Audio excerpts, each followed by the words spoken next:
नमस्कार मित्रांनो, लक्ष्मीच्या पावलांनी या मालिकेच्या आजच्या भागामध्ये आज आपण पाहणार आहोत. कन्यादानाची विधी सुरू असतात तर कलाचे बाबा आणि तिची आई दोघेही तिचे कन्यादान करत असतात. तर कलाचे असं वागणं पाहता अद्वैत विचारतो की नैना काही प्रॉब्लेम आहे का? तर लगेच संगीता म्हणते सगळं ठीक आहे, काहीच प्रॉब्लेम नाही. आता लग्न म्हणल्यानंतर अशी धाकधूक व्हायचीच ना. मुलगी परक्या घरी जातीये हे म्हटल्यानंतर इतकं तर व्हायचंच. त्यानंतर गुरुजी मंत्र म्हणतात आणि कन्यादान विधी होतो. तर कलाचे बाबा स्वतःशीच म्हणतात, कले मी तुझी माफी मागण्याची सुद्धा लायकीचं नाहीये. स्वतःच्या स्वार्थासाठी मी तुझं बळी दिलाय. मला खरंच माफ कर कला.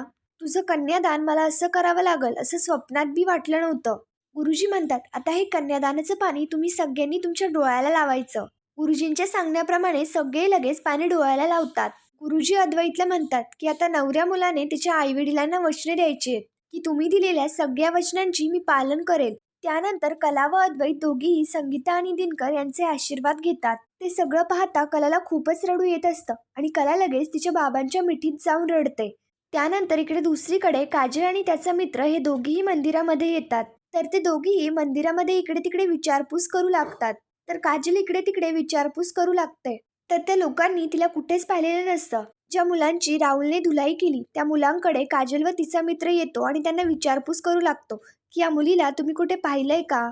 तर ते मुलं सांगतात की हो पाहिलेलं आहे, आम्ही इथे आली होती ती इथे आणि तिच्यासोबत एक मुलगा सुद्धा होता. ते दोघं जण मंदिरामध्ये गेले, काहीतरी बोलले आणि परत बाहेर आले आणि आता थोड्या वेळापूर्वीच ते कारमध्ये बसून ते तिकडे निघून गेले. काजल विचारते की या सगळ्याला साधारण किती वेळ झाला? तर ते मुलं सांगतात की 10 मिनिटं झाले असतील.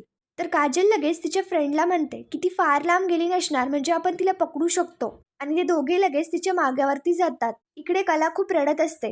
तर लगेच इकडे अद्वैत नैना समजून कलाला शांत करण्याचा प्रयत्न करत असतो. सरोजवेणी कलाला म्हणते अजिबात रडायचं नाही. आता असं समज की मला 2 घरं माझी हक्काची मिळाली.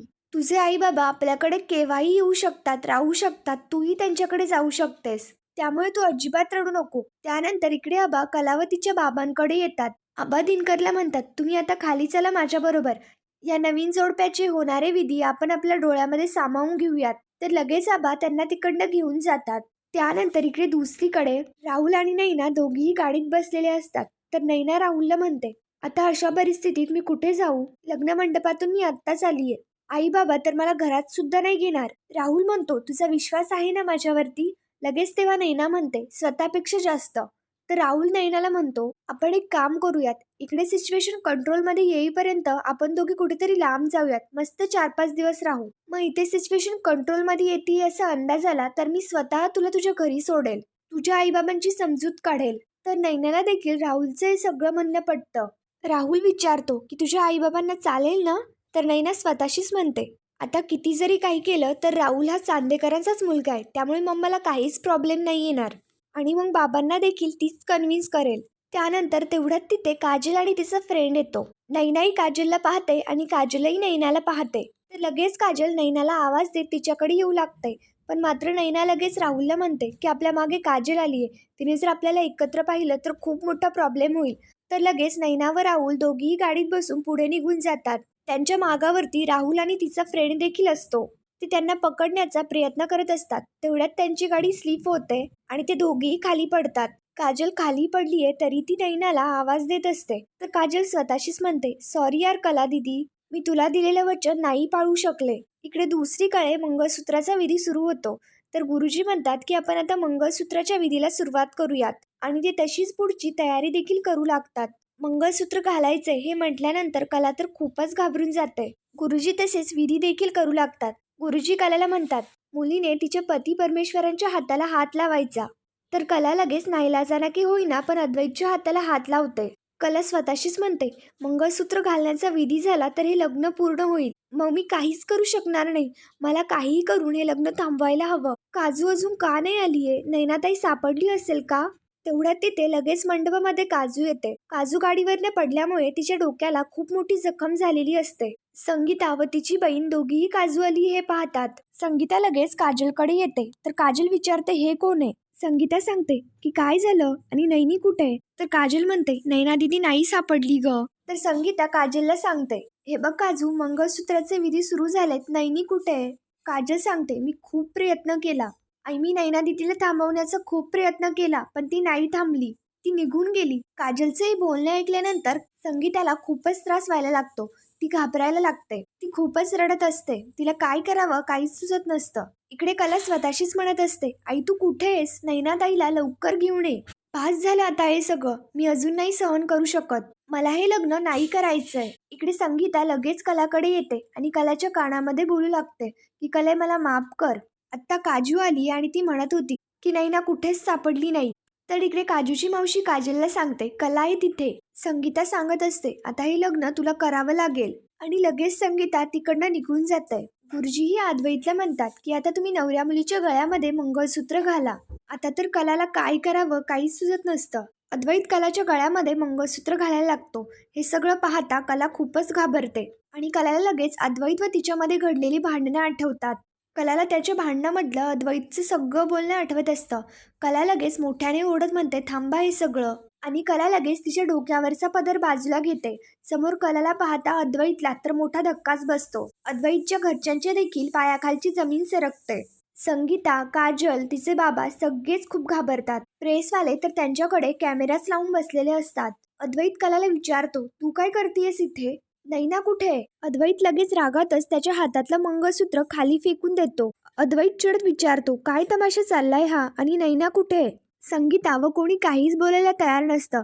तर सरोज वहिनी संगीताला विचारते की अद्वैत तुम्हाला काहीतरी विचारतोय, तुम्ही शांत काय?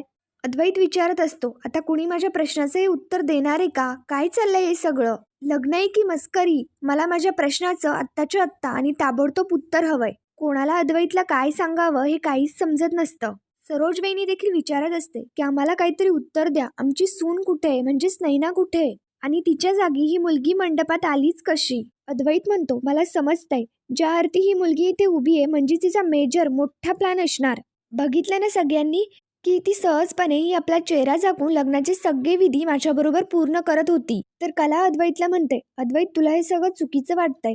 तर अद्वैत लगेच कलावरती मोठ्याने ओरडतो. अद्वैत कलाला म्हणतो आता पेशन्स न ताणता पटकन बोल की नैना कुठे? काय केलं तू नैनाचं? पैसे हवेत का तुला? किडनॅप केलंय का तू तिला? किती पैसे हवेत तुला? ताबडतोब बोल, आत्ताच्या आत्ता पैसे देईन तुला. कला अद्वैतला म्हणत असते अद्वैत प्लीज एकदा माझं ऐकून घे. कला अद्वैतला सांगू लागते अरे मी नाही नैनाताईला किडनॅप केलंय. कला म्हणते ती स्वतः? तर अद्वैत लगेच ओरडत म्हणतो ती स्वतः काय? पुढे बोल. तर सरोज वहिनी लगेच म्हणते आपण SCP जगदाळेंना फोन लावूयात. एकदा का हिला रिमाइंडमध्ये घेतलं तर ही सगळं कबूल करेल. सरोज वहिनी म्हणते खूप झालं हिचं. आजपर्यंत हिचं खूप सहन केलं. तुम्ही आमची फसवणूक केली ना, आता त्याची फळं तुम्हाला भोगावीच लागतील. सरोज वहिनी सोहमला म्हणते सोहम आत्ताच्या आत्ता पोलिसांना फोन लाव. पोलिसांना फोन लावायचं हे म्हटल्यानंतर संगीता खूपच घाबरून जाते. संगीता मंडपात येत अद्वैत व सरोज वहिनी समोर हात जोडत म्हणते तुम्ही समजताय तसं काहीच नाहीये. फक्त एकदाच माझं ऐकून घ्या. तर सरोज म्हणते एकदा ऐकून घ्या म्हणजे काय म्हणायचंय नेमकं तुम्हाला? संगीता म्हणते जे काही घडलंय त्यात कलाची काहीच चुकी नाहीये. ती बिचारी स्वतःच्या बहिणीची चूक सावरायला स्वतःचा बळी देत होती. हो माझ्या कलानी काहीच नाही केलं. मी हात जोडते तुमच्या पुढे. माझी नैनी भर मांडवातून पळून गेली. संगीताचं हे बोलणं ऐकल्यानंतर अद्वैत, सरोज व सगळ्यांच्याच पायाखालची जमीन सरकते. सगळ्यांनाच मोठा धक्का बसतो. तर पुढील भागामध्ये आपण पाहणार आहोत अद्वैतला नैना पळून गेली हे सांगितल्यानंतर अद्वैत ओरडत म्हणतो तुमची सगळी फॅमिली फ्रॉड आहे. मला हे लग्नच मान्य नाहीये. ज्या मुलीबरोबर एक सेकंद सुद्धा उभं नाही राहू शकत त्या मुलीबरोबर आयुष्य काय काढणार आहे? अद्वैत लग्नासाठी तयार नसतो. तर अर्जुन अद्वैतला समजावून सांगतो की कलाच तुझ्यासाठी योग्य मुलगी आहे. आणि इकडे एक सायली कलाला सांगते की पंचतत्वांनी लग्न मान्य केलंय, मग तुम्हाला काय प्रॉब्लेम आहे? त्यानंतर अबा अद्वैतला म्हणतात तुला जर हे लग्न मान्य नसेल आणि तू जर मानत नसशील तर तुझा हबा तुझ्यासाठी मेला समज. इकडे कलाची आई देखील कलाला समजून सांगते की माझी शपथ आहे तुला, काही जरी झालं तरी तू हे लग्न मोडणार नाही. घरच्यांच्या समजून सांगण्याप्रमाणे कला व अद्वैत दोघेही लग्नासाठी तयार होतात. पुढील भागांच्या डेली अपडेट्ससाठी मराठी रंग या चॅनलला लगेच सबस्क्राईब करा. धन्यवाद.